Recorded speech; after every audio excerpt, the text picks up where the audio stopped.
ಚಂದ್ರ ನಾಶವಾದರೆ ಏನಾಗುತ್ತದೆ? ಅಧ್ಯಾಯ 1 ವಿನಾಶದ ಕ್ಷಣ. ರಾತ್ರಿಯ ಆಕಾಶವನ್ನು ನೋಡುತ್ತಾ ಯೋಚಿಸಲಾಗದಂತಹದ್ದನ್ನು ನೋಡುವುದನ್ನು ಕಲ್ಪಿಸಿಕೊಳ್ಳಿ. ನಮ್ಮ ಚಂದ್ರನು ಅದ್ಭುತವಾದ ಬೆಳಕಿನಲ್ಲಿ ನಾಶವಾಗುತ್ತಾನೆ. ಮಾನವಕುಲದ ಶಾಶ್ವತ ಸಂಗಾತಿ ಇದ್ದಕ್ಕಿದ್ದಂತೆ ಶಾಶ್ವತವಾಗಿ ಕಣ್ಮರೆಯಾದಲ್ಲಿ ಏನಾಗಬಹುದು? ಚಂದ್ರನು ಭೂಮಿಯ ನೈಸರ್ಗಿಕ ಉಪಗ್ರಹ ಮಾತ್ರವಲ್ಲ, ಇದು 4.5 ಶತಕೋಟಿ ವರ್ಷಗಳಿಗೂ ಹೆಚ್ಚು ಕಾಲ ನಮ್ಮ ಗ್ರಹವನ್ನು ರಕ್ಷಿಸಿ ರೂಪಿಸಿದ ರಕ್ಷಕ. ಚಂದ್ರನನ್ನು ಸಂಪೂರ್ಣವಾಗಿ ನಾಶ ಮಾಡಲು ಖಗೋಳೀಯ ಪ್ರಮಾಣದ ಶಕ್ತಿಯ ಅಗತ್ಯವಿರುತ್ತದೆ. ಸರಿಸುಮಾರು 600 ಶತಕೋಟಿ ಪರಮಾಣು ಬಾಂಬ್ಗಳು ಇದುವರೆಗೆ ನಿರ್ಮಿಸಲಾದ ಅತಿದೊಡ್ಡ ಪರಮಾಣು ಬಾಂಬ್ಗಳಿಗೆ ಸಮನಾಗಿರುತ್ತದೆ. ಇದು 1.2 ಜೌಲ್ ಶಕ್ತಿಯನ್ನು ನೀಡುತ್ತದೆ. ಇದು ಸೂರ್ಯ 6 ನಿಮಿಷಗಳಲ್ಲಿ ಉತ್ಪಾದಿಸುವುದಕ್ಕಿಂತ ಹೆಚ್ಚು.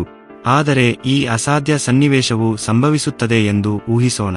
ಚಂದ್ರ ಸ್ಫೋಟಗೊಂಡ ಕ್ಷಣ ಶಿಲಾಖಂಡರಾಶಿಗಳ ತುಣುಕುಗಳು ಕಾಸ್ಮಿಕ್ ಶಾಪ್ನಲ್ನಂತೆ ಎಲ್ಲಾ ದಿಕ್ಕುಗಳಲ್ಲಿಯೂ ಹರಡುತ್ತವೆ. ಗಂಟೆಗಳಲ್ಲಿ ದುರಂತದ ಮೊದಲ ಅಲೆ ಪ್ರಾರಂಭವಾಗುತ್ತದೆ. ಬೃಹತ್ ಬಂಡೆಗಳಿಂದ ಸಣ್ಣ ಕಣಗಳವರೆಗೆ ಚಂದ್ರನ ವಸ್ತುಗಳ ತುಂಡುಗಳು ಭೂಮಿಯ ಮೇಲೆ ಮಳೆಯಾಗಲು ಪ್ರಾರಂಭಿಸುತ್ತವೆ. ಈ ಶಿಲಾಖಂಡರಾಶಿಗಳು ನಮ್ಮ ಗ್ರಹವನ್ನು ಸಾಮಾನ್ಯ ಕ್ಷುದ್ರಗ್ರಹಗಳಿಗಿಂತ ಕಡಿಮೆ ವೇಗದಲ್ಲಿ ಅಪ್ಪಳಿಸುತ್ತವೆ. ಬಾಹ್ಯಾಕಾಶ ಶಿಲೆಗಳಿಗೆ 50 ನಿಂದ 100 km/s ಹೋಲಿಸಿದರೆ ಸೆಕೆಂಡಿಗೆ ಕೇವಲ 8 ಕಿಲೋಮೀಟರ್ ವೇಗದಲ್ಲಿ ಸಂಪೂರ್ಣ ಪರಿಮಾಣವು ಅಗಾಧವಾಗಿರುತ್ತದೆ. ಸಣ್ಣ ತುಣುಕುಗಳು ನಮ್ಮ ವಾತಾವರಣದಲ್ಲಿ ಸುಟ್ಟು ಹೋಗುತ್ತವೆ, ಅದನ್ನು ಮಾರಕ ತಾಪಮಾನಕ್ಕೆ ಬಿಸಿ ಮಾಡುತ್ತವೆ. ಈ ವಾತಾವರಣದ ತಾಪನವು ಭೂಮಿಯ ಮೇಲ್ಮೈಯಲ್ಲಿರುವ ಎಲ್ಲಾ ಜೀವಗಳನ್ನು ಸುಟ್ಟುಹಾಕಬಹುದು, ಜಾಗತಿಕ ನರಕವನ್ನು ಸೃಷ್ಟಿಸುತ್ತದೆ. ಪ್ರಯಾಣದಲ್ಲಿ ಉಳಿದುಕೊಂಡಿರುವ ದೊಡ್ಡ ತುಣುಕುಗಳು ನಮ್ಮ ಗ್ರಹದ ಮೇಲ್ಮೈಯನ್ನು ಕುಳಿ ಮಾಡುತ್ತವೆ, ಮೂಲಭೂತವಾಗಿ ಭೂದೃಶ್ಯವನ್ನು ಶಾಶ್ವತವಾಗಿ ಬದಲಾಯಿಸುತ್ತವೆ. ನಮ್ಮ ಪ್ರಪಂಚವನ್ನು ಸುತ್ತುತ್ತಿರುವ ಲೆಕ್ಕವಿಲ್ಲದಷ್ಟು ತುಣುಕುಗಳಿಂದ ಮಾಡಲ್ಪಟ್ಟ ಶನಿಯಂತಹ ಉಂಗುರಗಳನ್ನು ಭೂಮಿಯೂ ಸಹ ಅಭಿವೃದ್ಧಿಪಡಿಸಬಹುದು. ಆದರೆ ಈ ಆರಂಭಿಕ ವಿನಾಶವು ನಮ್ಮ ಗ್ರಹವು ಅನ್ಯಲೋಕದ ಪ್ರಪಂಚವಾಗಿ ರೂಪಾಂತರಗೊಳ್ಳುವ ಆರಂಭವಾಗಿದೆ. ಅಧ್ಯಾಯ 2 ಉಬ್ಬರವಿಳಿತದ ದುರಂತ. ಕರಾವಳಿಯ ಬಳಿ ವಾಸಿಸುವ ಯಾರಿಗಾದರೂ ಮೊದಲ ಪ್ರಮುಖ ಬದಲಾವಣೆಯು ತಕ್ಷಣವೇ ಸ್ಪಷ್ಟವಾಗುತ್ತದೆ: ಉಬ್ಬರವಿಳಿತಗಳ ಸಾವು. ಚಂದ್ರನ ಗುರುತ್ವಾಕರ್ಷಣೆಯು ಪ್ರಸ್ತುತ ನಮ್ಮ ಸಾಗರಗಳನ್ನು ಅದರ ಕಡೆಗೆ ಉಬ್ಬುವಂತೆ ಮಾಡುತ್ತದೆ. ಇದು ಶತಕೋಟಿ ವರ್ಷಗಳಿಂದ ಭೂಮಿಯ ಮೇಲೆ ಜೀವನವನ್ನು ರೂಪಿಸಿರುವ ಹೆಚ್ಚಿನ ಮತ್ತು ಕಡಿಮೆ ಉಬ್ಬರವಿಳಿತಗಳ ಲಯವನ್ನು ಸೃಷ್ಟಿಸುತ್ತದೆ. ಚಂದ್ರನಿಲ್ಲದೆ ಈ ಉಬ್ಬರವಿಳಿತಗಳು ಅವುಗಳ ಪ್ರಸ್ತುತ ಗಾತ್ರದ ಕೇವಲ 25%ಕ್ಕೆ ಕುಗ್ಗುತ್ತವೆ. ಇದು ಸೂರ್ಯನ ದುರ್ಬಲ ಗುರುತ್ವಾಕರ್ಷಣೆಯ ಆಕರ್ಷಣೆಯಿಂದ ಮಾತ್ರ ನಡೆಸಲ್ಪಡುತ್ತದೆ. ಇದು ಶಾಂತಿಯುತವಾಗಿ ತೋರುತ್ತದೆಯಾದರೂ ಇದು ಪರಿಸರ ಅಪೋಕ್ಯಾಲಿಪ್ಸ್ ಅನ್ನು ಪ್ರಚೋದಿಸುತ್ತದೆ. ವಿಶ್ವದ ಜನಸಂಖ್ಯೆಯ 3/4 ಭಾಗದಷ್ಟು ಜನರು ಸಾಗರದಿಂದ 30 ಮೈಲುಗಳ ಒಳಗೆ ವಾಸಿಸುತ್ತಾರೆ ಮತ್ತು ಕರಾವಳಿ ಪರಿಸರ ವ್ಯವಸ್ಥೆಗಳು ಸಂಪೂರ್ಣವಾಗಿ ಕುಸಿಯುತ್ತವೆ. ಅಂತರ ಉಬ್ಬರವಿಳಿತದ ವಲಯಗಳು, ಹೆಚ್ಚಿನ ಮತ್ತು ಕಡಿಮೆ ಉಬ್ಬರವಿಳಿತದ ನಡುವಿನ ನಿರ್ಣಾಯಕ ಪ್ರದೇಶಗಳು ವಾಸ್ತವಿಕವಾಗಿ ಕಣ್ಮರೆಯಾಗುತ್ತವೆ. ಈ ವಲಯಗಳು ಸಾಗರದ ನರ್ಸರಿಗಳಾಗಿವೆ, ಅಲ್ಲಿ ಲೆಕ್ಕವಿಲ್ಲದಷ್ಟು ಜಾತಿಗಳು ತಮ್ಮ ಜೀವನವನ್ನು ಪ್ರಾರಂಭಿಸುತ್ತವೆ. ಸಮುದ್ರ ಆಹಾರ ಸರಪಳಿಗಳು ಕೆಳಗಿನಿಂದ ಮೇಲಕ್ಕೆ ಕುಸಿಯುತ್ತವೆ. ಅವುಗಳ ಸಂತಾನೋತ್ಪತ್ತಿ ನೆಲೆಗಳು ಕಣ್ಮರೆಯಾಗುತ್ತಿದ್ದಂತೆ ಮೀನು ಜನಸಂಖ್ಯೆಯು ಕುಸಿಯುತ್ತದೆ. ಜಾಗತಿಕ ಸಮುದ್ರಾಹಾರ ಉದ್ಯಮವು ಕುಸಿಯುತ್ತದೆ. ಶತಕೋಟಿ ಜನರು ತಮ್ಮ ಪ್ರಾಥಮಿಕ ಪ್ರೋಟೀನ್ ಮೂಲವಿಲ್ಲದೆ ಬಿಡುತ್ತಾರೆ. ಮಿಯಾಮಿಯಿಂದ ಮುಂಬೈವರೆಗಿನ ಕರಾವಳಿ ನಗರಗಳು ತಮ್ಮ ಮೀನುಗಾರಿಕಾ ಹಡಗುಗಳು ನಿಷ್ಪ್ರಯೋಜಕವಾಗುವುದರಿಂದ ಆರ್ಥಿಕ ವಿನಾಶವನ್ನು ಎದುರಿಸಬೇಕಾಗುತ್ತದೆ. ಆದರೆ ಸಮಸ್ಯೆಗಳು ಮೀನುಗಾರಿಕೆಗಿಂತ ಆಳವಾಗಿರುತ್ತವೆ. ಭಾಗಶಃ ಉಬ್ಬರವಿಳಿತದ ಶಕ್ತಿಗಳಿಂದ ನಡೆಸಲ್ಪಡುವ ಸಾಗರ ಪ್ರವಾಹಗಳು ಜಗತ್ತಿನಾದ್ಯಂತ ಬೆಚ್ಚಗಿನ ಮತ್ತು ತಣ್ಣನೆಯ ನೀರನ್ನು ಚಲಿಸುವ ಮೂಲಕ ಭೂಮಿಯ ಹವಾಮಾನವನ್ನು ನಿಯಂತ್ರಿಸಲು ಸಹಾಯ ಮಾಡುತ್ತವೆ. ಬಲವಾದ ಉಬ್ಬರವಿಳಿತಗಳಿಲ್ಲದೆ ಈ ಪ್ರವಾಹಗಳು ನಾಟಕೀಯವಾಗಿ ದುರ್ಬಲಗೊಳ್ಳುತ್ತವೆ. ಯುರೋಪನ್ನು ಬೆಚ್ಚಗಿಡುವ ಗಲ್ಫ್ ಸ್ಟ್ರೀಮ್ ನಿಧಾನವಾಗಬಹುದು ಅಥವಾ ಸಂಪೂರ್ಣವಾಗಿ ನಿಲ್ಲಬಹುದು. ಹವಾಮಾನ ಮಾದರಿಗಳು ಹೆಚ್ಚು ತೀವ್ರ ಮತ್ತು ಅನಿರೀಕ್ಷಿತವಾಗಬಹುದು. ಚಂದ್ರನ ಗುರುತ್ವಾಕರ್ಷಣೆಯ ಹಠಾತ್ ಕಣ್ಮರೆಯು ನಮ್ಮ ಸಾಗರಗಳನ್ನು ಅವುಗಳ ಪ್ರಸ್ತುತ ಸ್ಥಾನಗಳಲ್ಲಿ ಹಿಡಿದಿಟ್ಟುಕೊಳ್ಳುವ ಒತ್ತಡವನ್ನು ಬಿಡುಗಡೆ ಮಾಡುವುದರಿಂದ ಚಂದ್ರನ ವಿನಾಶದ ತಕ್ಷಣದ ಪರಿಣಾಮವು ಬೃಹತ್ ಸುನಾಮಿಗಳನ್ನು ಸೃಷ್ಟಿಸುತ್ತದೆ. ವಿಶ್ವಾದ್ಯಂತ ಕರಾವಳಿ ಪ್ರದೇಶಗಳು ನೀರಿನ ಗೋಡೆಗಳಿಂದ ತುಂಬಿರುತ್ತವೆ. ಇದು 2004 ಹಿಂದೂ ಮಹಾಸಾಗರದ ಸುನಾಮಿ ಹೋಲಿಸಿದರೆ ಚಿಕ್ಕದಾಗಿ ಕಾಣುವಂತೆ ಮಾಡುತ್ತದೆ. ಅಧ್ಯಾಯ 3 ಸಮಯ ಬದಲಾದಾಗ. ಭೂಮಿಯ ಮೇಲಿನ ಪ್ರತಿಯೊಬ್ಬ ವ್ಯಕ್ತಿಗೂ ಆಘಾತವನ್ನುಂಟು ಮಾಡುವ ವಿಷಯ ಇಲ್ಲಿದೆ. ನಮ್ಮ ದಿನಗಳ ಉದ್ದವು ನಾಟಕೀಯವಾಗಿ ಬದಲಾಗುತ್ತದೆ. ಪ್ರಸ್ತುತ ಒಂದು ದಿನವು 24 ಗಂಟೆಗಳಿರುತ್ತದೆ, ಏಕೆಂದರೆ ಚಂದ್ರನು ಕಾಸ್ಮಿಕ್ ಬ್ರೇಕ್ನಂತೆ ಕಾರ್ಯನಿರ್ವಹಿಸುತ್ತಾನೆ. ಉಬ್ಬರವಿಳಿತದ ಘರ್ಷಣೆಯ ಮೂಲಕ ಭೂಮಿಯ ತಿರುಗುವಿಕೆಯನ್ನು ನಿಧಾನಗೊಳಿಸುತ್ತಾನೆ. ಈ ಬ್ರೇಕಿಂಗ್ ಬಲವಿಲ್ಲದೆ ನಮ್ಮ ಗ್ರಹವು ವೇಗವಾಗಿ ತಿರುಗಲು ಪ್ರಾರಂಭಿಸುತ್ತದೆ. 4.5 ಶತಕೋಟಿ ವರ್ಷಗಳ ಹಿಂದಿನ ಅದರ ಮೂಲ ತಿರುಗುವಿಕೆಯ ವೇಗವನ್ನು ಸಮೀಪಿಸುತ್ತದೆ. 24 ಗಂಟೆಗಳ ದಿನಗಳ ಬದಲಿಗೆ ನಾವು ಕೇವಲ 6-8 ಗಂಟೆಗಳ ಕಾಲ ಇರುವ ದಿನಗಳನ್ನು ಅನುಭವಿಸಬಹುದು. ಈ ಹೊಸ ವಾಸ್ತವದ ಸುತ್ತ ಮಾನವ ನಾಗರಿಕತೆಯನ್ನು ಸಂಪೂರ್ಣವಾಗಿ ಪುನರ್ರಚಿಸುವುದನ್ನು ಕಲ್ಪಿಸಿಕೊಳ್ಳಿ. ಕೆಲಸದ ವೇಳಾಪಟ್ಟಿಗಳು, ಕೃಷಿ, ನಿದ್ರೆಯ ಚಕ್ರಗಳು ಎಲ್ಲವನ್ನೂ ಮರುಕಲ್ಪಿಸಬೇಕಾಗಿದೆ. 24 ಗಂಟೆಗಳ ಚಕ್ರಗಳಿಗೆ ಹೊಂದಿಕೆಯಾಗುವಂತೆ ಲಕ್ಷಾಂತರ ವರ್ಷಗಳಲ್ಲಿ ವಿಕಸನಗೊಂಡ ನಮ್ಮ ಸಿರ್ಕಾಡಿಯನ್ ಲಯಗಳು ಅವ್ಯವಸ್ಥೆಗೆ ಎಸೆಯಲ್ಪಡುತ್ತವೆ. ಸಸ್ಯಗಳು ಮತ್ತು ಪ್ರಾಣಿಗಳು ಈ ತ್ವರಿತ ಹಗಲು ರಾತ್ರಿ ಚಕ್ರಗಳಿಗೆ ಹೊಂದಿಕೊಳ್ಳಲು ಹೆಣಗಾಡುತ್ತವೆ. ದ್ಯುತಿಸಂಶ್ಲೇಷಣೆ, ಬೇಟೆ, ಸಂಯೋಗ ಮತ್ತು ವಲಸೆಗಾಗಿ ಅನೇಕ ಪ್ರಭೇದಗಳು ನಿರ್ದಿಷ್ಟ ಬೆಳಕಿನ ಮಾದರಿಗಳನ್ನು ಅವಲಂಬಿಸಿವೆ. ಸೂರ್ಯೋದಯದೊಂದಿಗೆ ಅರಳುವ ಹೂವುಗಳು ಒಂದೇ ದಿನದಲ್ಲಿ 3 ಅಥವಾ 4 ಬಾರಿ ಸಂಭವಿಸುವ ಸೂರ್ಯೋದಯಗಳಿಂದ ಗೊಂದಲಕ್ಕೊಳಗಾಗುತ್ತವೆ. ರಾತ್ರಿಯ ಪ್ರಾಣಿಗಳು ಬೇಟೆಯಾಡುವ ಸಮಯ ತೀವ್ರವಾಗಿ ಕಡಿಮೆಯಾಗುತ್ತದೆ. ಕೃಷಿಯು ಅಭೂತಪೂರ್ವ ಬಿಕ್ಕಟ್ಟನ್ನು ಎದುರಿಸಬೇಕಾಗುತ್ತದೆ. ಬೆಳೆಗಳು ಸರಿಯಾದ ಬೆಳವಣಿಗೆಗಾಗಿ ಸ್ಥಿರವಾದ ಹಗಲು ರಾತ್ರಿ ಚಕ್ರಗಳನ್ನು ಅವಲಂಬಿಸಿವೆ. ಹಗಲುಗಳು 6-8 ಗಂಟೆಗಳವರೆಗೆ ಕುಗ್ಗುತ್ತಿದ್ದಂತೆ ಬೆಳೆಯುವ ವತುಗಳು ಅನಿರೀಕ್ಷಿತವಾಗುತ್ತವೆ. ಆಹಾರ ಉತ್ಪಾದನೆ ಕುಸಿಯಬಹುದು, ಇದು ಜಾಗತಿಕ ಕ್ಷಾಮಕ್ಕೆ ಕಾರಣವಾಗಬಹುದು. ಮಾನವ ನಾಗರಿಕತೆಯ ಅಡಿಪಾಯ ಆಹಾರವನ್ನು ವಿಶ್ವಾಸಾರ್ಹವಾಗಿ ಬೆಳೆಯುವ ನಮ್ಮ ಸಾಮರ್ಥ್ಯ ಅಪಾಯಕ್ಕೆ ಸಿಲುಕುತ್ತದೆ. ಮಾನವರ ಮೇಲೆ ಮಾನಸಿಕ ಪರಿಣಾಮವು ತೀವ್ರವಾಗಿರುತ್ತದೆ. ನಮ್ಮ ದೇಹವನ್ನು 24 ಗಂಟೆಗಳ ಚಕ್ರಗಳಿಗೆ ಪ್ರೋಗ್ರಾಂ ಮಾಡಲಾಗಿದೆ.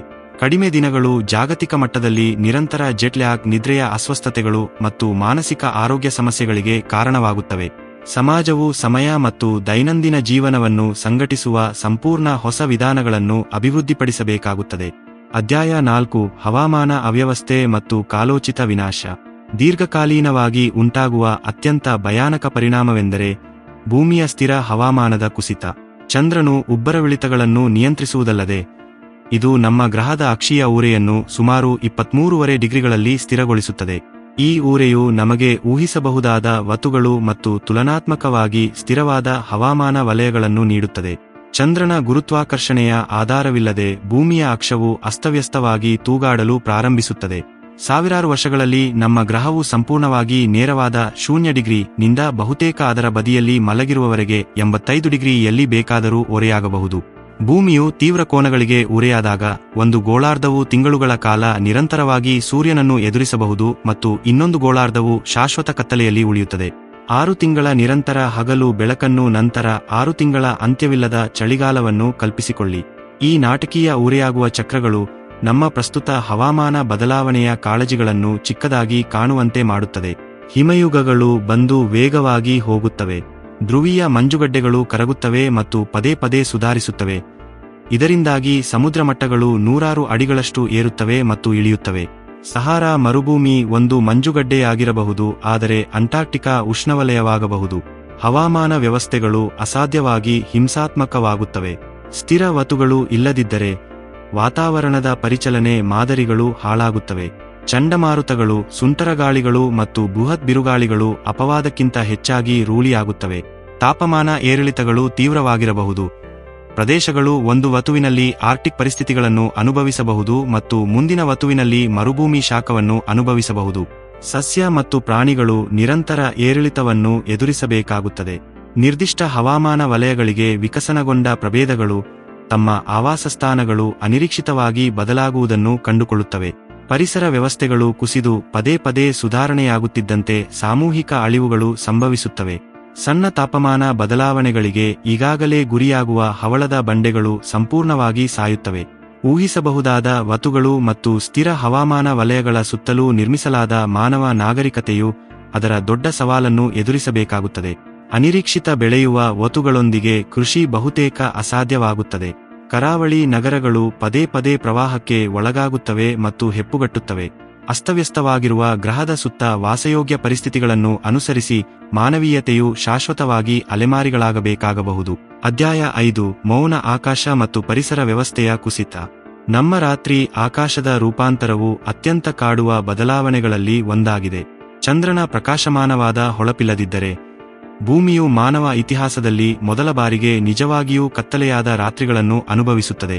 ಚಂದ್ರನು ನಮ್ಮ ಮುಂದಿನ ಪ್ರಕಾಶಮಾನವಾದ ರಾತ್ರಿಯ ವಸ್ತುವಾದ ಶುಕ್ರನಿಗಿಂತ 14,000 ಪಟ್ಟು ಪ್ರಕಾಶಮಾನವಾಗಿರುತ್ತದೆ. ಇದರ ಅನುಪಸ್ಥಿತಿಯು ಭೂಮಿಯ ಮೇಲಿನ ರಾತ್ರಿಯ ಜೀವನವನ್ನು ಮೂಲಭೂತವಾಗಿ ಬದಲಾಯಿಸುವ ಕಾಸ್ಮಿಕ್ ಕತ್ತಲೆಯನ್ನು ಸೃಷ್ಟಿಸುತ್ತದೆ. ಇದು ನಕ್ಷತ್ರ ವೀಕ್ಷಕರಿಗೆ ರೊಮ್ಯಾಂಟಿಕ್ ಎಂದು ತೋರುತ್ತದೆ, ಆದರೆ ಇದು ರಾತ್ರಿಯ ಪರಿಸರ ವ್ಯವಸ್ಥೆಗಳನ್ನು ಧ್ವಂಸಗೊಳಿಸುತ್ತದೆ. ಅನೇಕ ಪ್ರಾಣಿಗಳು ಸಂಚರಣೆ, ಬೇಟೆ ಮತ್ತು ಸಂಯೋಗಕ್ಕಾಗಿ ಚಂದ್ರನ ಮೇಲೆ ಅವಲಂಬಿತವಾಗಿವೆ. ಸಮುದ್ರ ಆಮೆಗಳು ಮೊಟ್ಟೆಯೊಡೆದ ನಂತರ ಸಾಗರವನ್ನು ಹುಡುಕಲು ನೀರಿನ ಮೇಲಿನ ಚಂದ್ರನ ಪ್ರತಿಬಿಂಬವನ್ನು ಬಳಸುತ್ತವೆ. ಈ ನೈಸರ್ಗಿಕ ದೀಪಸ್ತಂಭವಿಲ್ಲದೆ ಇಡೀ ಪ್ರಭೇದಗಳು ತಮ್ಮ ದಾರಿಯನ್ನು ಕಳೆದುಕೊಳ್ಳಬಹುದು.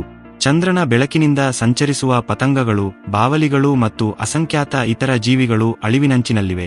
ಕತ್ತಲೆ ಮಾನವ ಮನೋವಿಜ್ಞಾನ ಮತ್ತು ಸಂಸ್ಕೃತಿಯ ಮೇಲೂ ಪರಿಣಾಮ ಬೀರುತ್ತದೆ. ಸಹಸ್ರಮಾನಗಳಿಂದ ಮಾನವರು ಸಮಯವನ್ನು ಗುರುತಿಸಲು, ಸಂಚರಣೆ ಮಾಡಲು ಮತ್ತು ಕಲೆ ಮತ್ತು ಧರ್ಮವನ್ನು ಪ್ರೇರೇಪಿಸಲು ಚಂದ್ರನನ್ನು ಬಳಸಿದ್ದಾರೆ. ಚಂದ್ರನ ಕ್ಯಾಲೆಂಡರ್ಗಳು ಅರ್ಥಹೀನವಾಗುತ್ತವೆ. ರೋಮ್ಯಾಂಟಿಕ್ ಚಂದ್ರನ ಸಂಜೆಗಳನ್ನು ಕಡುಗಪ್ಪೆಯ ರಾತ್ರಿಗಳಿಂದ ಬದಲಾಯಿಸಲಾಗುತ್ತದೆ. ಈ ನಿರಂತರ ಆಕಾಶ ಸಂಗಾತಿಯನ್ನು ಕಳೆದುಕೊಳ್ಳುವುದರಿಂದ ಉಂಟಾಗುವ ಮಾನಸಿಕ ಪರಿಣಾಮವು ವ್ಯಾಪಕ ಖಿನ್ನತೆ ಮತ್ತು ಆತಂಕಕ್ಕೆ ಕಾರಣವಾಗಬಹುದು. ಆದರೆ ಬಹುಶಃ ಅತ್ಯಂತ ನಿರ್ಣಾಯಕವಾಗಿ ಚಂದ್ರನು ಭೂಮಿಯ ಕಾಸ್ಮಿಕ್ ಗುರಾಣಿಯಾಗಿ ಕಾರ್ಯನಿರ್ವಹಿಸಿದ್ದಾನೆ.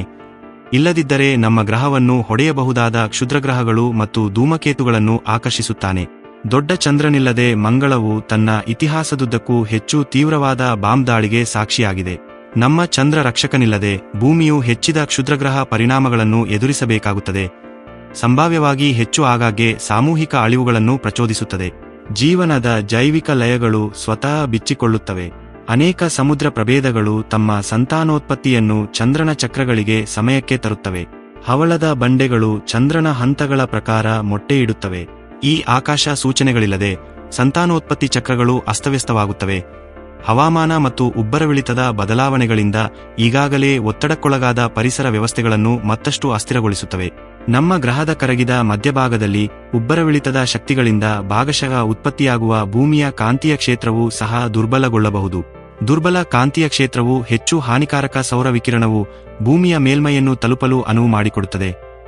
ಮಂಗಳ ಗ್ರಹಕ್ಕೆ ಏನಾಯಿತು ಎಂಬಂತೆ ಲಕ್ಷಾಂತರ ವರ್ಷಗಳಲ್ಲಿ ನಮ್ಮ ವಾತಾವರಣವನ್ನು ತೆಗೆದುಹಾಕುವ ಸಾಧ್ಯತೆಯಿದೆ. ಅಧ್ಯಾಯ 6. ಬದುಕುಳಿಯುವ ಹೋರಾಟ. ಈ ಚಂದ್ರನಿಲ್ಲದ ಜಗತ್ತಿನಲ್ಲಿ ಮಾನವ ಬದುಕುಳಿಯುವಿಕೆಯು ಅವ್ಯವಸ್ಥೆಗೆ ಹೊಂದಿಕೊಳ್ಳುವ ನಮ್ಮ ಸಾಮರ್ಥ್ಯವನ್ನು ಅವಲಂಬಿಸಿರುತ್ತದೆ.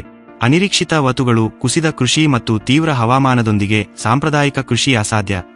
ಮಾನವೀಯತೆಯು ಭೂಗತ ನಗರಗಳಿಗೆ ಹಿಮ್ಮೆಟ್ಟಬೇಕಾಗಬಹುದು ಅಥವಾ ಬದುಕುಳಿಯುವ ಪರಿಸ್ಥಿತಿಗಳನ್ನು ಅನುಸರಿಸಲು ನಿರಂತರವಾಗಿ ವಲಸೆ ಹೋಗಬೇಕಾಗಬಹುದು.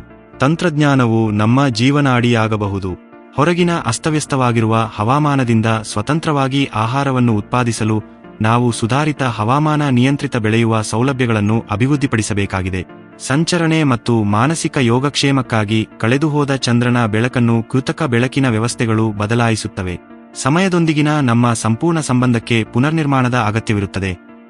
ಹೊಸ ಕ್ಯಾಲೆಂಡರ್ಗಳು, ಹೊಸ ಕೆಲಸದ ವೇಳಾಪಟ್ಟಿಗಳು, 6-8 ಗಂಟೆಗಳ ದಿನಗಳಲ್ಲಿ ಸಮಾಜವನ್ನು ಸಂಘಟಿಸುವ ಹೊಸ ವಿಧಾನಗಳು.